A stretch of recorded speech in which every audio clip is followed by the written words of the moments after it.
Aujourd'hui, dans ce nouveau reportage signé archéologia.be, je vous propose de partir à la découverte des minières néolithiques de Spienne, patrimoine mondial de l'humanité. Rencontre avec Hélène Collet, archéologue au service public de Wallonie et responsable scientifique d'un site exceptionnel.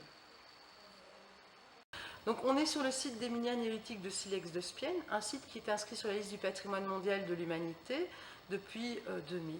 Et ce site l'est parce qu'il témoigne du génie humain, en particulier du génie que représente l'extraction minière du silex à partir du néolithique. Donc on est dans cette période qui est celle des premiers agriculteurs, et à cette époque-là, un petit peu partout à travers l'Europe, vont être réalisées des extractions de toutes sortes, dont celle du silex dans le nord-ouest de l'Europe, puisque c'est une matière qui y est très courante. Et c'est avec ce silex en fait que sont façonnées les haches qui servent à l'abattage des arbres. Parce qu'il prend vraiment beaucoup de place, hein. Donc si on est à plusieurs dans le puits et que on veut fouiller, ok. Encore un petit peu. Stop. Voilà, stabilisation. Voilà. Ok, super.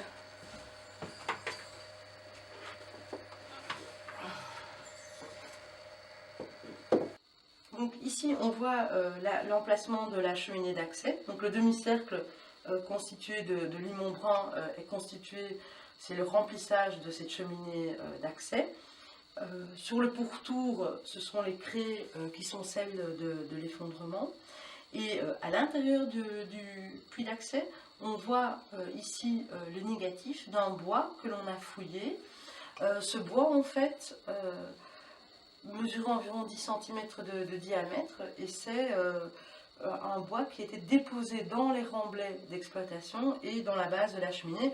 On a pu le suivre sur quelques centimètres dans la base de la cheminée et sur plus d'1 mètre à l'intérieur des remblais d'exploitation. C'était certainement un élément de remontée en réalité.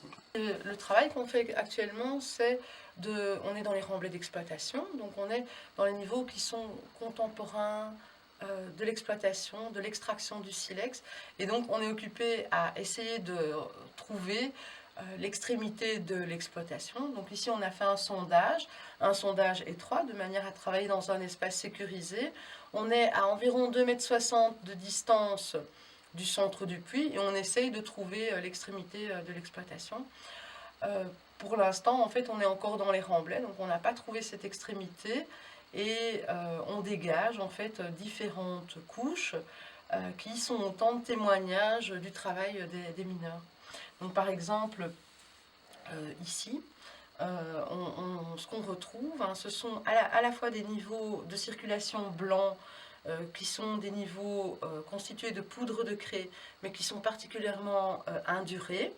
Et ces niveaux, on peut les suivre. Ici, ils sont disposés de manière oblique, puisque ce sont les zones de stockage en fait, des mineurs. Donc les mineurs allaient déposer leurs matériaux le plus loin possible. Donc on peut supposer que ces stockages-ci ont été effectués quand ils travaillaient dans la zone du puits de l'autre côté. Et on a comme ça des strates successives avec les niveaux blancs indurés et puis des niveaux constitués de gros blocs qui, eux, ont de larges espaces vides entre les blocs qui, eux, vont être comblés par la suite par des limons post-dépositionnels. Et ces limons vont venir s'infiltrer, se déposer dans ces espaces laissés libres. Puis on va retrouver de nouvelles strates comme celle-ci, qui est très claire, de nouvelles couches constituée donc de craie en poudre qui est tassée, qui est indurée, et donc un niveau de circulation de nouveau sur lequel les mineurs ont circulé. Enfin, il y a un dernier niveau de circulation qui est clairement visible ici. Alors ce n'est pas la seule chose qu'on peut lire en fait dans ce sondage. On peut aussi lire toutes les étapes qui ont suivi l'exploitation de la minière, puisque en fait c'est un puits qui a connu une histoire à l'issue de l'exploitation, et cette histoire, c'est celle d'un effondrement.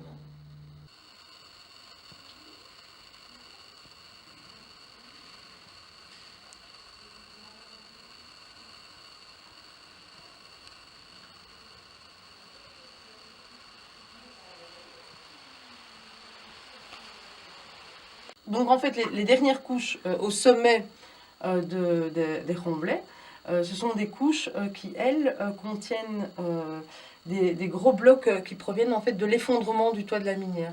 Donc il y a dans cette minière, donc il y a des larges espaces qui sont restés non comblés, et dans ces espaces non comblés, en fait, on a l'exploitation, le toit de l'exploitation qui s'est effondré. Et donc par exemple, les blocs ici, ces blocs-là, sont des morceaux du toit de la minière qui s'est effondré au sommet de l'exploitation. De la même manière, les cavités qu'on voit là, à l'emplacement où il y avait des rognons, en fait, ce ne sont pas des rognons qui ont été retirés lors de l'exploitation, ce sont des rognons qui se sont délités et qui sont tombés à l'issue de l'exploitation. Donc en fait, dans cette zone-ci, on voit que ces magnifiques blocs-là n'ont pas été exploités. Il a été abandonné. Oui, il a été fracturé.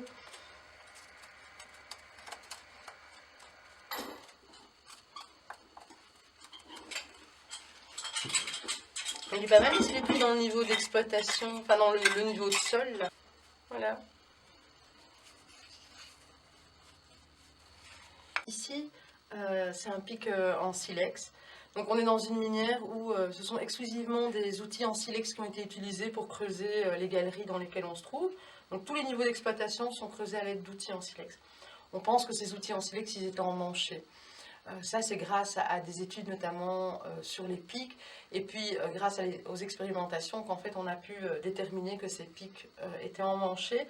Alors ici, comme souvent, en fait, ce sont des pics qui sont abandonnés parce qu'ils se sont fracturés en cours d'utilisation. Et ce qu'on peut voir ici, c'est que la pointe, qui était la partie active de l'outil, elle a disparu. Et donc très souvent, c'est ce qu'on a. Il est très rare finalement de trouver des pics non utilisés, c'est un petit peu logique. Et donc avoir l'outil tel qu'il est avant l'utilisation est quelque chose qu'on trouve en quelques exemplaires, alors que des pics fracturés, on en a des centaines. Donc pour une minière, on peut compter que c'est de l'ordre de 100-150 pics qui étaient utilisés pour exploiter une vingtaine de mètres carrés du sous-sol. Donc ici, en fait, on a différents restes osseux humains. Donc c'est la découverte la plus importante qu'on ait effectuée dans ce puits d'extraction du silex, puisque 17 ans après une découverte similaire, c'est la première fois qu'on redécouvre des ossements humains. On a la chance ici d'avoir 3 vertèbres lombaires qui sont en connexion avec le sacrum. Il y a différents autres restes humains. Il y en a ici par exemple, là on a des ossements, ici aussi, là. Et donc en fait, on a jusqu'ici mis au jour plus d'une centaine de fragments osseux qui sont répartis dans la cheminée entre 5,50 m et 7 mètres de profondeur. En fait, on a un squelette qui était largement déconnecté, qui était dispersé sur toute une hauteur de remblai. Et c'est seulement maintenant qu'on a enfin quelques os en connexion partielle. Tout ce travail en fait de dégageant des ossements humains, il est effectué en collaboration bien sûr avec un anthropologue sur le terrain, puisque c'est avec lui en fait que on va pouvoir latéraliser les ossements, voir quelle est leur position, leur pendage, leur phase d'apparition. Et donc il est indispensable évidemment que Michel Toussaint, anthropologue, intervienne à chaque phase de démontage. Pourquoi différentes phases de démontage? Eh bien, puisque on a des os qui sont répartis sur une grande hauteur, plus de 2 mètres de haut. Et grâce à ce travail en collaboration, on peut déjà dire qu'en fait c'est un seul et même individu qui a été déposé dans le puits, qu'ensuite cet individu s'est déconnecté, et on peut le dire puisque on n'a pas de doublon et parce qu'on a toute une série de petits éléments de mains et de pieds qui montrent bien que tous les éléments d'un squelette humain sont présents dans ce puits. Ici, je suis sur le radier de l'exploitation. Donc, en tout cas, à cet endroit-ci, on a atteint la base d'une exploitation. Donc, on ne sait pas si c'est la base finale de la minière, puisque ici, il y a encore du remblai, et donc, si ça se trouve, l'exploitation plonge dans cette direction-là. En tout cas, ici, on est dans une cavité d'exploitation, et on est à hauteur du deuxième banc de silex exploité. Donc ici, on a le négatif d'un rognon qui a été enlevé. Et là, derrière moi, en fait, on voit les différents rognons exploités. Plus haut, il y a un banc qui est le banc supérieur. En fait, à Petit Spienne, dans les exploitations, si celles-ci sont souvent hautes, c'est parce que les mineurs ont exploité 2 bancs dans une seule et même exploitation. Et ces bancs étant séparés par environ 1 mètre, ça donne des galeries hautes. Et ce n'est pas le cas dans de nombreuses minières en Europe. Et ce n'est pas le cas non plus dans les minières du camp à Caillot, où en fait, là on a extraction d'un seul banc de silex et des galeries qui, après exploitation de la dalle, ne font que 80 cm de haut. Ici, étant donné l'exploitation des 2 bancs, on a des galeries bien plus hautes. Donc, du point de vue de la datation, donc les minières de Spienne, en fait, elles remontent au néolithique moyen.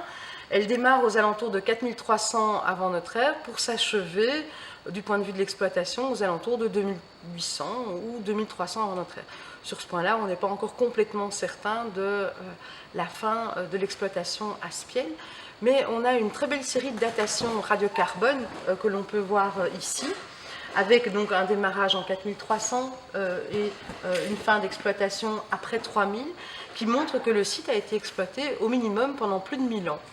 Et ces datations, en fait, elles sont le fruit justement des recherches récentes, puisque c'est grâce à tous les puits fouillés ces dernières années, plus au fait de s'être penché sur les anciennes collections, qu'on a pu réunir des éléments qui permettent de dater le site de Spienne. Donc sur les enjeux de la recherche, donc, on a de nombreuses fouilles derrière nous, puisque ça fait 17 ans que grâce au service public de Wallonie, le service public de Wallonie et la Société de recherche préhistorique en Hainaut fouillent à Spienne, et ça constitue vraiment un renouveau en termes de recherche sur le site. Et donc maintenant, il y a lieu d'exploiter toutes ces données qui ont été recueillies durant ces 17 ans. Et ces données, elles sont nombreuses, puisqu'on pourrait étudier les squelettes humains qui ont été mis au jour. En termes de résultat, on peut espérer mieux cerner les populations qui ont exploité le site grâce à cela, et même espérer peut-être mieux déterminer si on est en présence des mineurs en regardant les marqueurs d'activité. On peut aussi évidemment se pencher sur la taille du silex en elle-même, puisque grâce aux recherches effectuées, on a recueilli un matériel à étudier qui est extrêmement conséquent. Et outre les puits qu'on a vus aujourd'hui, on a fouillé des ateliers de taille conservés en place, in situ, depuis 6000 ans. Donc on a vraiment une qualité de documentation inégalée, je pense, à ce jour. Enfin, en termes de connaissance du silex, il y a un énorme travail à réaliser qui est celui de la caractérisation. Et donc là, ce sont des recherches qui sont effectuées notamment par Jean-Philippe Collin, qui est doctorant en archéologie et qui travaille sur cette problématique qui, à elle seule, en fait, est un domaine de recherche.